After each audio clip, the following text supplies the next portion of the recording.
Why were medieval books written on parchment? Whatever happened to writing on papyrus? When did paper first appear? Did medieval people actually write on wax? These and other questions will be answered right after this.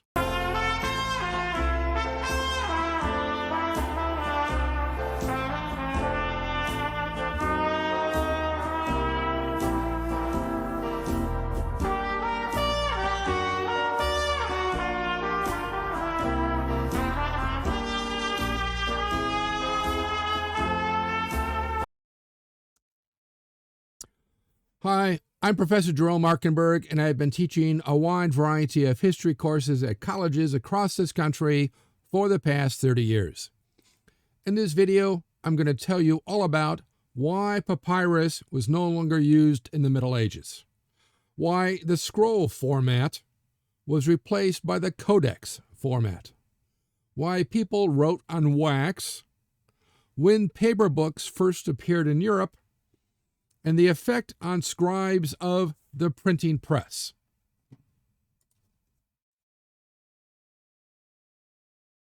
At the end, I'll have the wrap-up quote on this video. But first, make sure to click like, share, and subscribe, and that little bell thingy, so I can continue to bring you more great videos just like this one.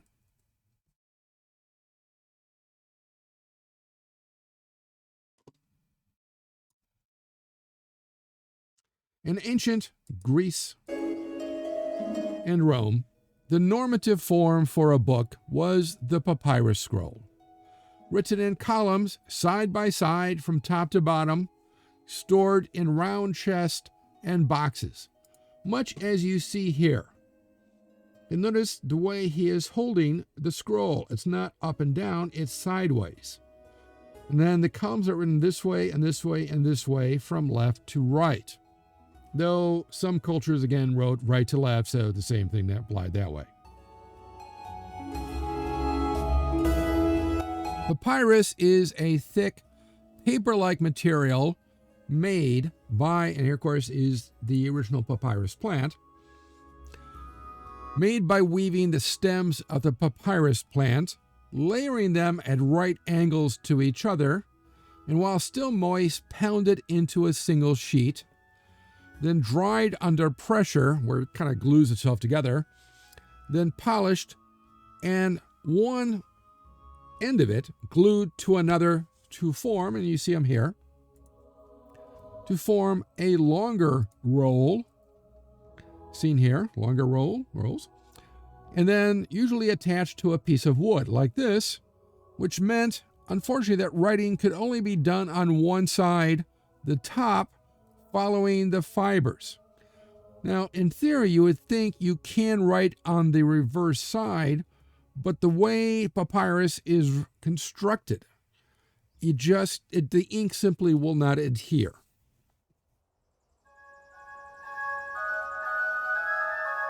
The only exception to the use of papyrus were wax tablets. These are wooden boards covered in wax thick enough to record the impression of a stylus. And you see samples of them here. These, in fact, well, this is one long book. All the wooden boards all sort of wrapped together. Anyway, these were in common use, not just in ancient Greece and Rome. And for this, of course, you can watch my video on scrolls and books and libraries in the ancient world, but were used throughout the Middle Ages as the normal writing surface in schools, in business, and for note-taking of all sorts. For example, your laundry list or your grocery list. Mostly because they were reusable. Now, some people had access to scraps of parchment for notes, but those were almost entirely scribes. For everyone else, those who were literate, and remember, a good chunk of people by the end of the Middle Ages, probably about half the population, could read. They couldn't write, many of them, but they could read. Now, you want to know more about that, watch my video on song and grammar schools. Anyway, The wax could be reformed into a blank or simply smoothed over. There's something like this in America. I brought it up to my students over the last 20, 30 years. They all know what I'm talking about, but nobody can remember what it's called. So it's just sort of a blackish surface, almost crayon-like. And then it's got a kind of a plastic film over it, and then another plastic film. And then you would take this little stylus in your kit and draw on it. Then when you're done, you can simply pick up both of the plastic pieces, flexible, and then the thing would just be erased. It's not an Etch-a-Sketch, but it's kind of like the wax tablet. I'm sure if you think about it, you probably say, oh yeah, I did that when I was a kid. Now, writing on a wax tablet was done with a metal stylus, which is what you see here. Now, this requires more pressure than writing on papyrus or parchment, so quill wouldn't work. And since the stylus had to be lifted to change the direction of the stroke, letters were normally straight, which is kind of what you see here, not rounded. Few, if any, loops, if simply too difficult.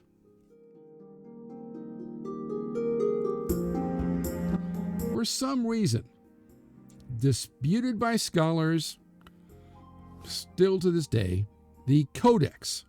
And the Codex format is this thing. This is the Codex. That is what we normally call a book today.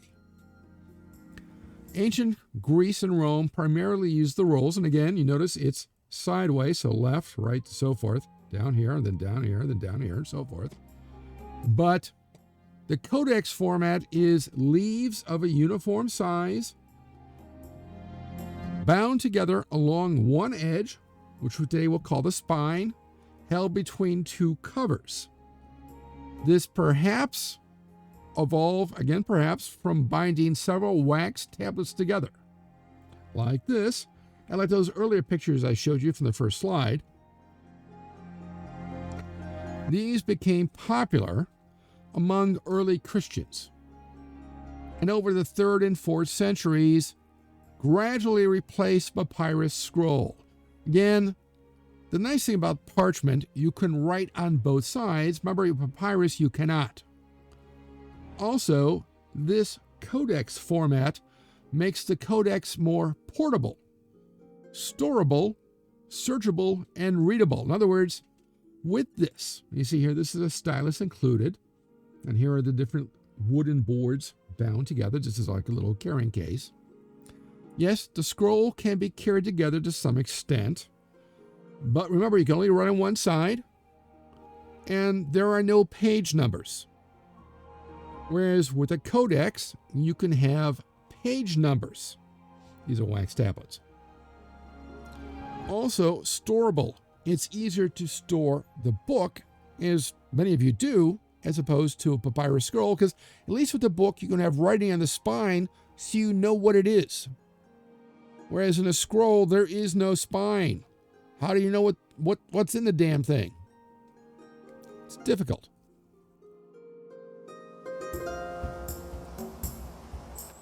This change from papyrus to parchment became necessary after the Muslim conquest of Egypt in the 7th century, when papyrus exports to Byzantium and Western Europe ceased as a kind of economic warfare. Now, these are scrolls. Scrolls do exist in the Middle Ages. I've examined several. Usually, notice these, instead of going side by side, they go top to bottom. Exactly why that occurs is a good question. They still have the same problem, a lack of page numbers. Now, this one, they all roll up on one side and then the other side. I have seen ones like this, except that they're all kind of bound together at the top, and then you have individual sort of long leaves or membranes, which can be rolled over. Kind of like, you think of it, a yellow legal writing pad, where you kind of write on it, and when you're done, you don't have to tear it out, you just simply fold it over, and then fold it over. These are kind of like that, except they're not stapled at the top or glued, they're sewn together. But parchment as such you can actually sew them together without breaking them apart. Now, this lack of papyrus and the high cost or lack of parchment. If you don't know what a parchment is made from, it's made literally from the skin of a sheep. Which means to use that skin, you gotta kill the sheep. And the sheep will thus lose its normal value, which is making wool. And if it's a female sheep, producing sheep's milk from which you can make cheese. So, yeah, you can eat the sheep as lamb or mutton, of course. But it's still expensive to kill the sheep to make the parchment. At least for papyrus, it's from a plant. But okay. But there was no papyrus. It had been cut off by the Muslims. And so the high cost, or occasionally the lack of parchment, led to the occasional destruction of older manuscripts. Because with parchment, you can simply scrub it off. You put together a mixture of milk and oat bran, or maybe pumice, and you could scrub it off. If it's really new, you could simply take a little knife and scrape it off. Scraping the whole thing with a knife would take you a long time, but if you use this mixture, you can scrape it off.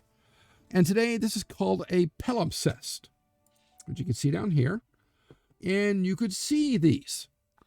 So here is the present day, and notice it is written on this older script, which seems to be ancient, it's a Carolingian majuscule.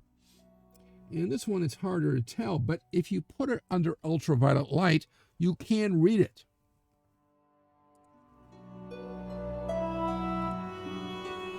Paper was invented in China around 100 BC, and then spread to the Middle East by the 8th century. You can see this here on this little chart. Let me start spreading it.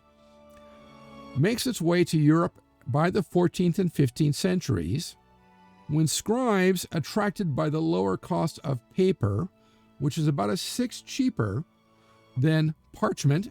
It's not made from tree pulp as many of these are done today, but from cotton rag.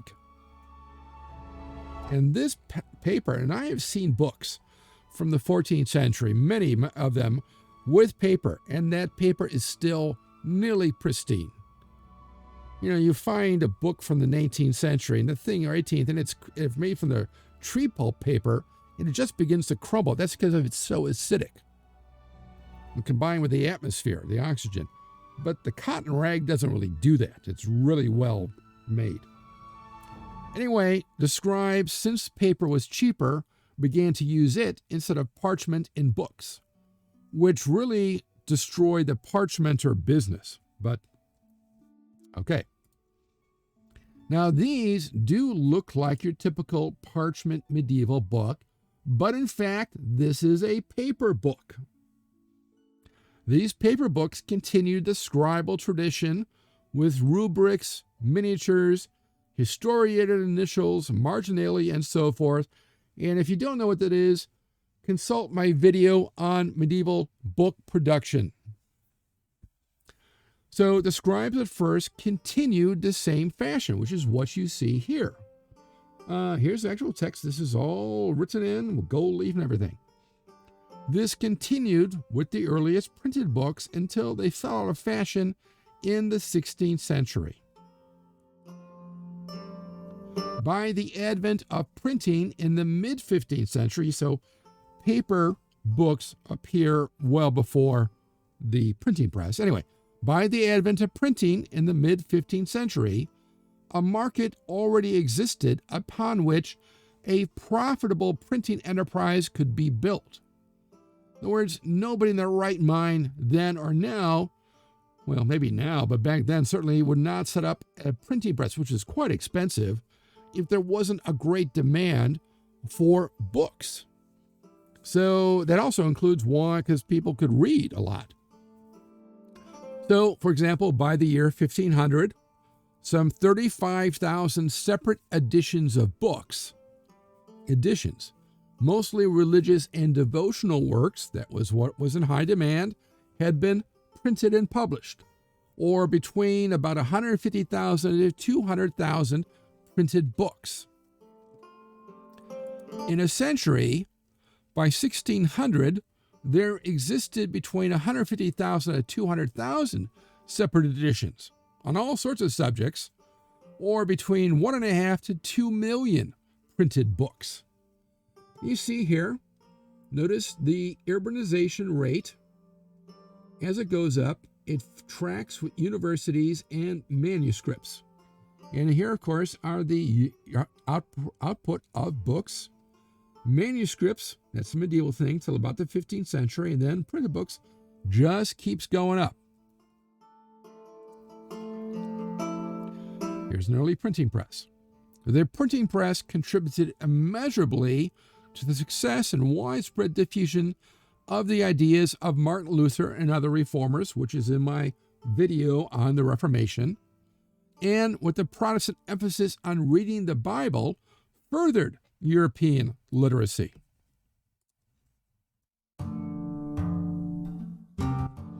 The wrap-up quote. From this circumstance, I got a habit of holding my pen in a wrong manner, nor were any of my teachers afterwards able to correct me in that point, for I had become too much accustomed to it to be capable of faltering. For even in my childhood, and at the time when, together with the other boys, the wax tablet was put into my hands that I might learn to write, it appeared that I had some notion of writing, to the no small surprise of those who saw it. Athlonis. So, let me know what you think of this quote in the comment section below, and also what you liked about this video and what other historical topics or subjects you'd like to see in future videos. Be sure to click like, share, subscribe, as it will help me bring you more great videos. And click on that little bell thingy so you'll know when the next History Waits for No One video is posted. If you want to know more, there are recommended studies on this topic in the description below, along with other ways to connect with me. Thanks for watching, and I'll see you in the past.